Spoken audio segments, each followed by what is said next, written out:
Okay, welcome to another Team Berserk Team Deck Planet profile here. We got Biriarr, who got top 10 at Core TCG's Regional today, and he did it with Cooler, so he's going to show off his Cooler build here and explain some lines of play and how to face certain matchups. Take it away. All right. So how's it going, everyone? It's Beard from Team Deck Planet slash Berserk. So yeah, like Rosas had said, I came 10th place playing Green Cooler. It was a pretty fun day, pretty fun event. I'll go over the deck list first, and then I'll discuss the matchups from there. So for the build itself, obviously you go 4 Paragus Super Combo. It's just too good. Draw 2 Warp 1 when you're at 4 life or less. You can't go wrong. And then after that, we went into the standard 1-drop package. So you go for the 1-drop Cooler, Sibling in Space. It lets you top 5 search for any 3 or less green unison. If one of your green unisons goes to grave, you can add up life to hand, and this becomes basically a 15k for the turn. This actually came in super clutch a few times where my opponents would not swing at me enough to force my Awaken, so they would leave me at 6 life. So I'd have this on board, and I would use Leader Auto as well, and I would be able to force myself to go to the 4 life I'd need to go for the Awaken and push for heavy damage. So personally, I would not go anything lower than 4 on this card. It's way too good. I went for Demigra Unison. This card's just really good. This is ideally your turn 1 play, in my opinion, is either you play Demigra turn 1 or you play the 1-drop Cooler turn 1. So if you know your opponent has something where they don't have early removal, you could play the Cooler turn 1 just to get that top 5 search early. But having the Demigra on the board turn 1 does give you a chance to go up your other Unison cards without actually having to waste energy on your turn 2. So it's a split of either or, but they're both pretty good. And obviously Demigra plus 1, 15, because with 15k it's -3, you KO something, then ignore Biriarr, KO at 3 or less, I believe. And then it's permanent if it would lose a marker due to an opponent's attack, you can take a life instead. So this is basically invincible, they won't really get rid of it. And then I ran only 1 copy of Naze. This card is nice, but it's very situational.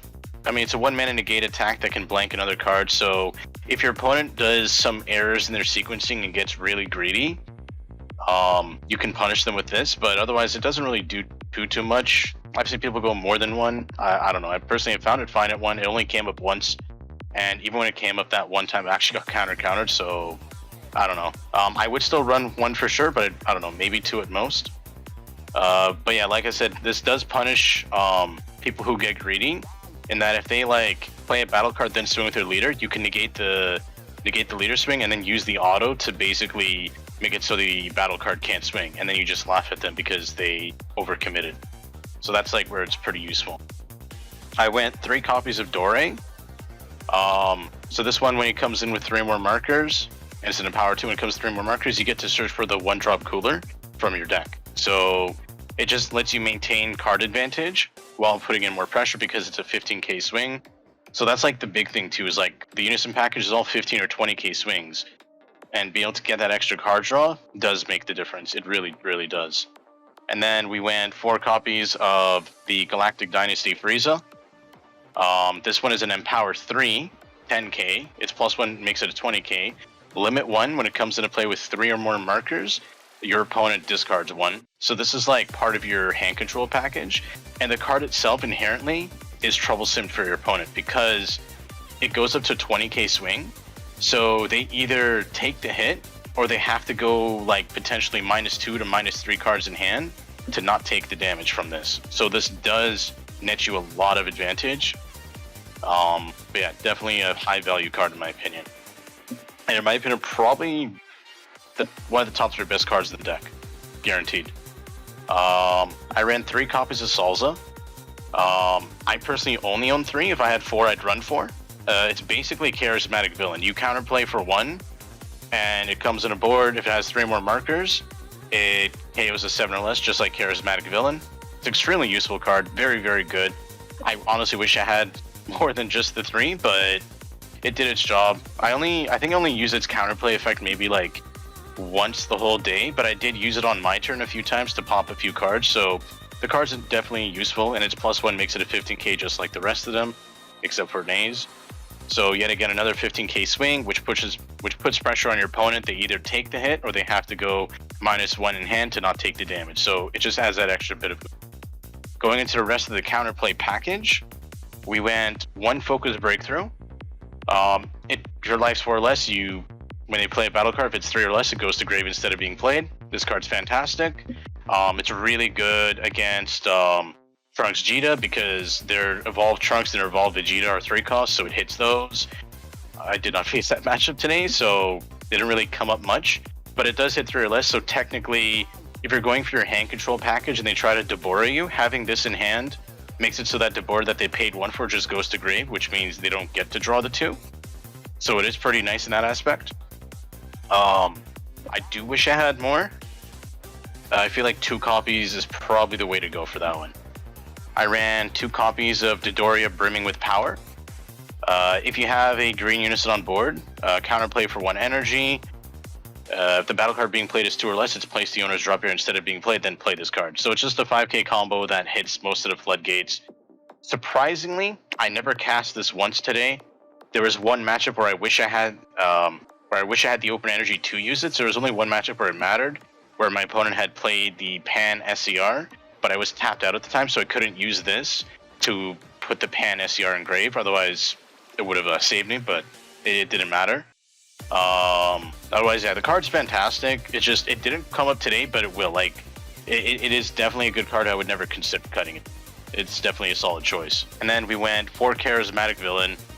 It's a no-brainer. I mean, I've seen some lists go with 3 even, but honestly, it was extremely helpful today. There's a lot of opportunities where my opponent would like cheat out like blockers and stuff. Like I faced a GT today where he used that Bunny Girl Bulma attack where like I wiped his board with my Golden, and then he played Bunny Girl, and I'm like, oh, is that a blocker? He's like, yep. I'm like, yeah, KO that. So being able to like clear out pesky blockers is fantastic. Obviously, it only hits 7 or less, just like Salza, so it cannot hit the token negates. So do be wary of that, but it does hit most things, right? And it saved me in my first match. In my first match, I had faced a Gogeta Xeno, and I had basically had 2 copies of this in my opening hand. Then I drew into a 3rd one. He had played like a 1-drop Goku. I killed it with Charismatic. Then he played Thwarting. I killed it. Then he had to Overwhelm and play it again, whatever. And then on like my turn 3, I think I played it again and killed Thwarting again with it. So it was very, very useful there. Going into the final real good unison of the deck is of course the Golden Frieza unison. This one's absolutely busted. I went 4 copies of it, so it's a dual attack blocker unison that when it comes into play, if it has 4 or more markers, it KOs your opponent's board, and its counter attack comes in with 3 markers and then in power 4, so it can come up to maximum 7, and its -4 makes it a 30k triple strike for the turn and restands at the end of turn. So you basically have potentially 6 damage just off this card alone, which is obviously fantastic. I think I use it in almost all my games. It's very good. I either use it to close out games or I use it to pressure my opponent to the point where I could close out with something else. So it's fantastic. One thing I will also say, don't be afraid to, after you've done the 2 swings with this, to like sacrifice it for like one of your other unisons. Like it's only going to be a blocker at most on your opponent's turn. If it survives again, all right, cool, good for them. But you want to keep trying to push as aggressively as possible in this deck. So yeah. And then going into my negate package, I mean, this is technically a negate attack, but you know, we went 4 Dormant. Got the mixed art here. I mean, Dormant's pretty straightforward. If you have a green unison, you can play it for free. You can KOs up to what total cost, adding up to 2, and you can pitch a green card to basically make it so your opponent has 1 more attack for the turn. Good card. It came up quite a lot today. It saved me in a lot of matchups, not gonna lie. There's a few matches where I wish I saw it in my hand and I didn't draw into it. So even at 4, I still wish I had a way to get more. So definitely a fantastic card. Definitely, I don't know, you could make an argument for 3, but I really do feel like 4 is a good number. And then I went 4 of the Homicidal Clones, which obviously you can use it when your life's at 5 or less to activate it for free. You negate the attack, and then you get to play a clone token, and the clone token gets a blocker for the turn. It's a 5k combo as well, so pretty useful all around. A lot of lists, they usually say, oh, the sweet spot is 3, and normally I'd agree, but this is a pretty aggressive meta. Being able to negate as many attacks as possible does make the difference, and of the 2 matchups that I lost, I will say this, one of those matchups, I wish I had more of these somehow, because it would have made the difference. That would have potentially won me one of those matchups. So this card is absolutely invaluable. Even at 4, I wish there was a way to get more. It's really, really good. So I guess same thing as Dormant. And then going into my discard package, other than the Unison, of course, we went 3 copies of the Cooler Sibling Cruelty. It's a double strike 4 cost. Its cost is reduced by 1 for every green Unison in your grave. When it hits the board, you can bottom deck one of your Unisons in the grave to make your opponent discard 1. Then you can't play copies of this card for the turn. It's a 20 double striker for 1 basically. It makes your opponent discard 1. And because it's a 20k, for them to out combo it, they're going to go another -2 to 3 in hand. It's just good. It's good math. It does a lot of damage. It helped me close out quite a few games actually. Not by itself, but it like helped me push my opponent from the 3 to 1 life mark and then go from there. Very, very good card. At 3, it felt good at 3. I didn't find it to be too clunky at 3, and there weren't any situations where like, man, where is this card? I can't find it. It felt just right.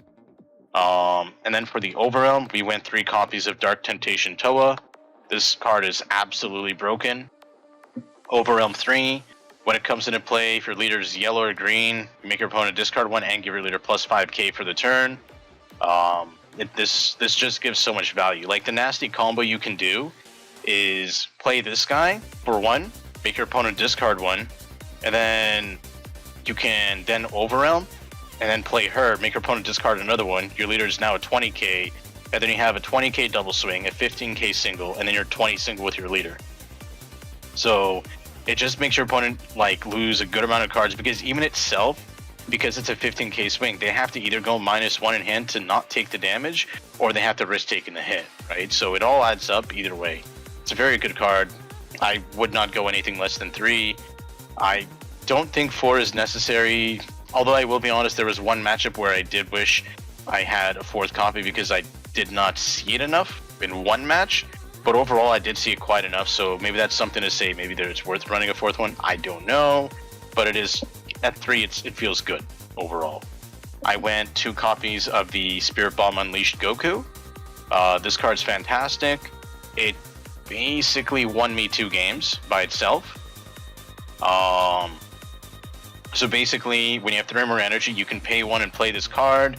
And if you do play this card, you can remove a marker from the enemy Unison, which is always nice. And it has an activate main, Spirit Boost X.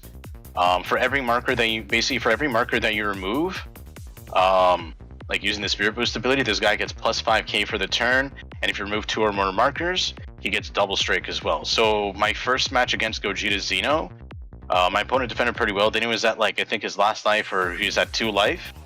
I literally paid 1 to play this, and I Spirit Boosted 5 off this Frieza, and made him a 40 double, and then my leader auto had procced, which had drawn me a card because this had gone in grave.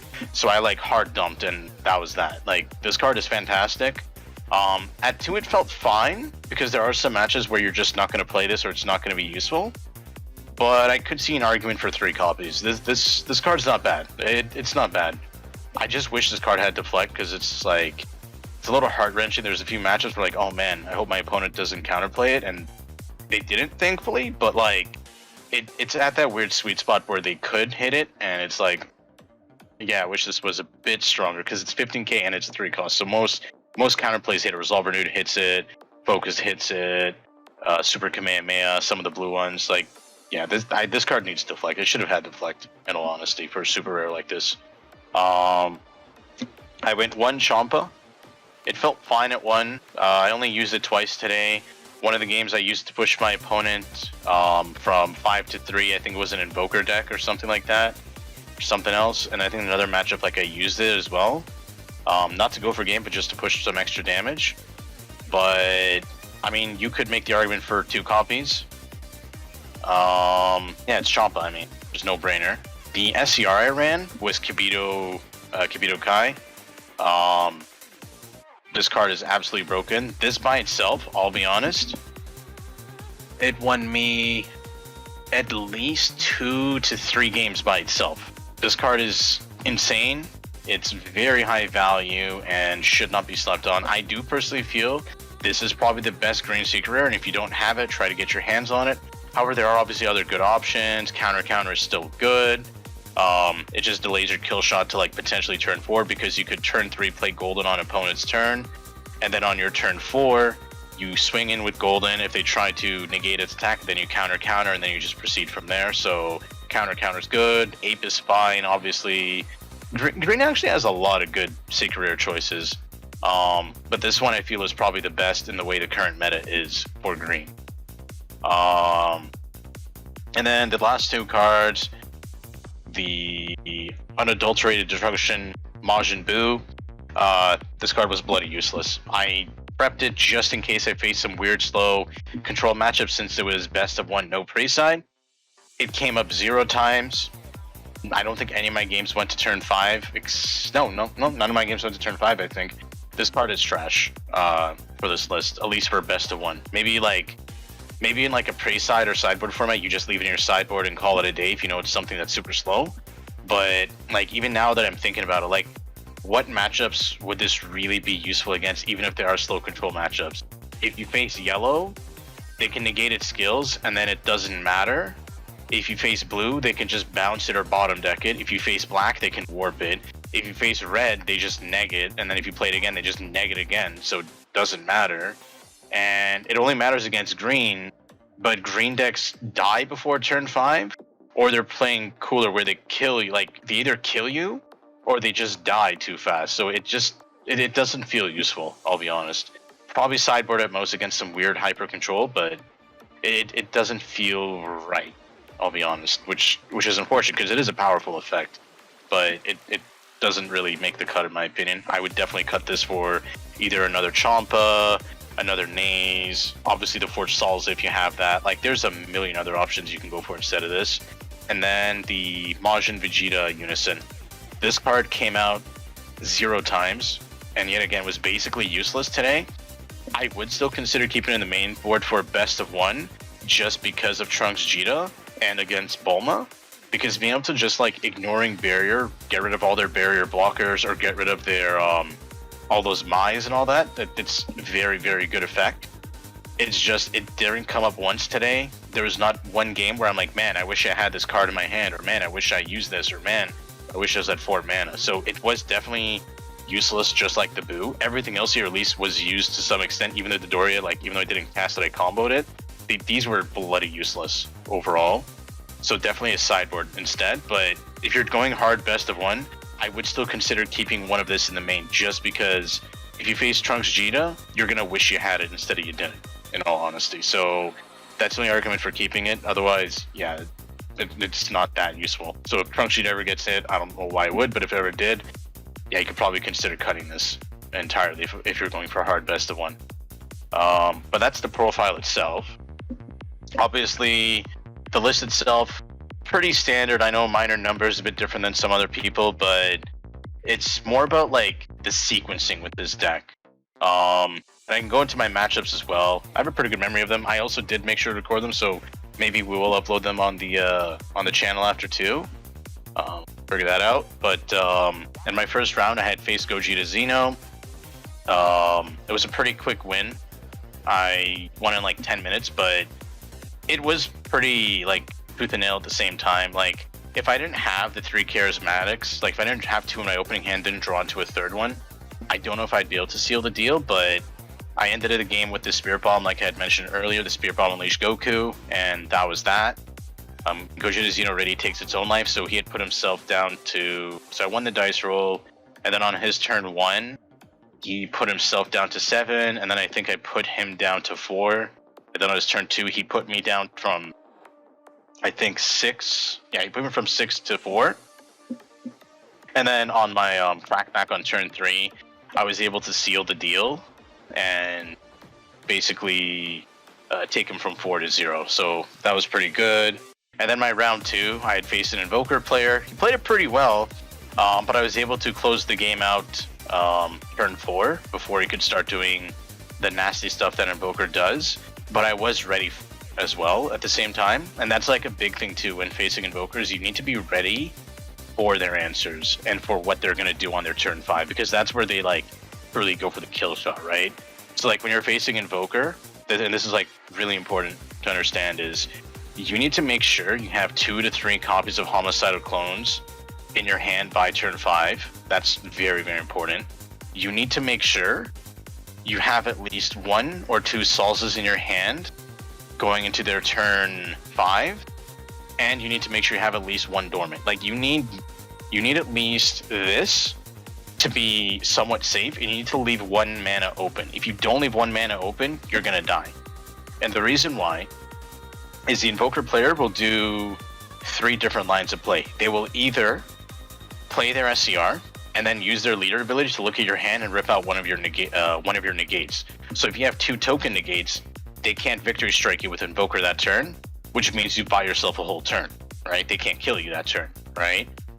So you need at least 2 of these so that you don't die to Invoker if they try to play the Apex SCR.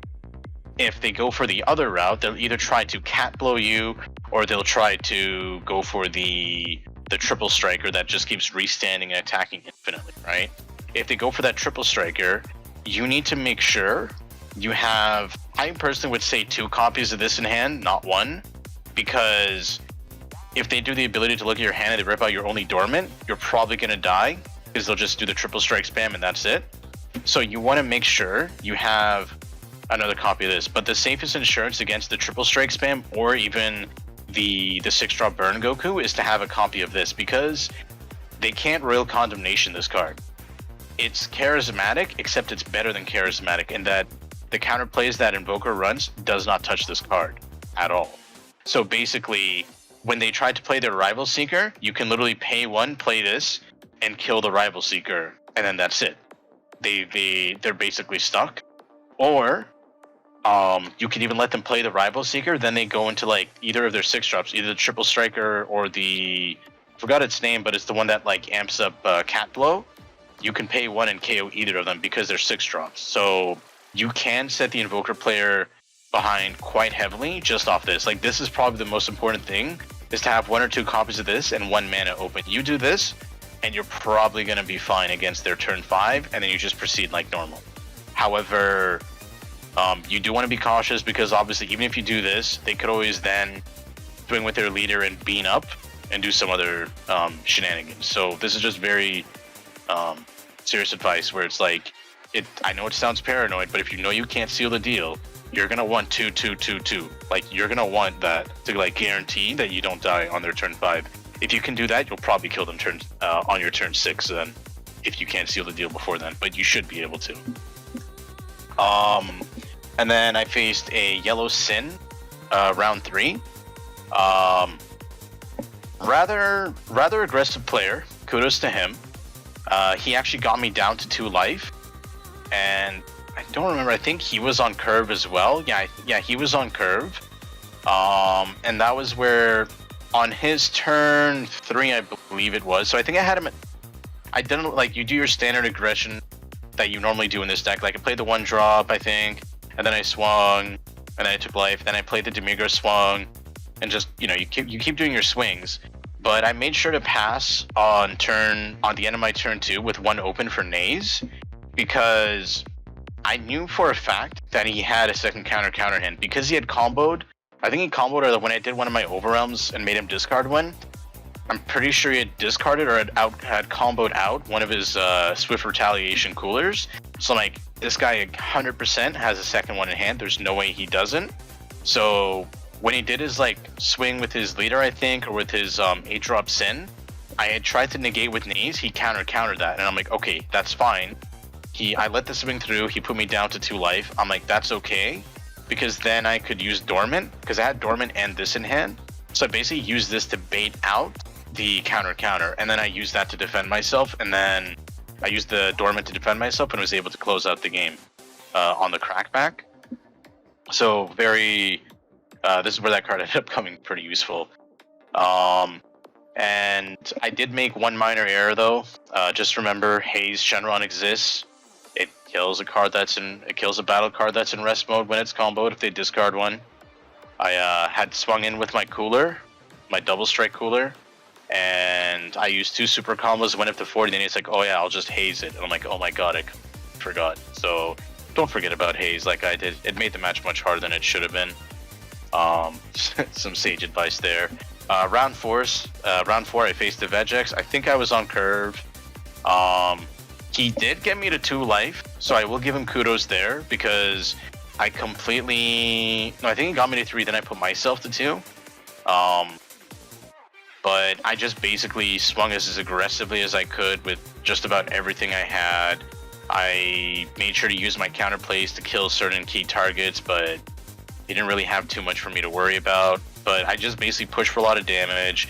Vegex it's a black deck, just like Gogeta Xeno. It only has so much defense. So as long as you're able to output the right amount of damage and push him out hard enough, it doesn't matter. I think I comboed on my final swing. I think it was at his last life. I think what had happened was he was at his last life. I hadn't done my leader swing yet. He was on his second last life. He used the power burst to negate the attack, and then I used the leader auto to free play Dore, and then I swung in with Dore and I just hard dumped my hand, and he wasn't able to out combo it. So those types of things do add up. I comboed up to I think 60k and he couldn't beat it. So making sure to like do your sequencing carefully does matter a lot. There are a lot of times where you want to do the leader auto to just draw a card over free playing Unison. There are times where you'd rather just play the Unison. But I do personally try to hold my leader swing as much as possible, so that I can like free play another Unison, because they'll be like, oh, I gotta negate this, and then it's like, yeah, but what about the free play guy, right? So I don't know. I mean, that's what I found effective, but obviously that's not something that would work very safely against yellow, because they're like, oh, it's almost a super combo. Rest your leader, sucker. So, you know, be wary of that type of stuff. Round 5, I faced Fast Eddie from Hermit Style. Kudos to him. He came second place. He was playing AOD. He had won the dice roll. It was a very close game. I had pushed a lot of damage on my turn 1. I pushed him to 5 life, and then he's like, oh, this guy's doing some really aggro stuff. I got a little bit greedy on his turn 3, I think it was, or no, his turn 2. I held my dormant till very late, but it was okay. Like, it worked out fine for the most part, but I could have used it potentially sooner. I used a token negate. I only had 1 in hand. I used it when I shouldn't have. I should have held it, because it actually would have made the difference in that matchup. But overall, kudos to him. He played it super well. On my turn 2, I was able to push him to 1 life, and then I had like, I think, a Salsa swing left. And then like after the match was over, I think I could have comboed a 25k. I didn't have a super combo in hand. I didn't have the token negate. He had played Pan SCR. So basically, if I was able to, because I had dormant as well, if I was able to dormant and then use token negate, I would have been able to survive. Or if I token negated then dormanted, or either way, I would have potentially been able to survive against him on his crackback. But had I just drawn a super combo, he had told me after the match that he could only combo to 35, and off of what I had in hand, I could only combo to 25, but if I had the super combo, I would have gone to 35. So it happens, but you know, these are the types of things that you just roll with. Either way, Fast Eddie played it like a demon. Guy's a total beast. He knows AOD like the back of his hand, and nothing but respect to the guy. Absolutely well played by him. And then round 6, I faced GT Goku.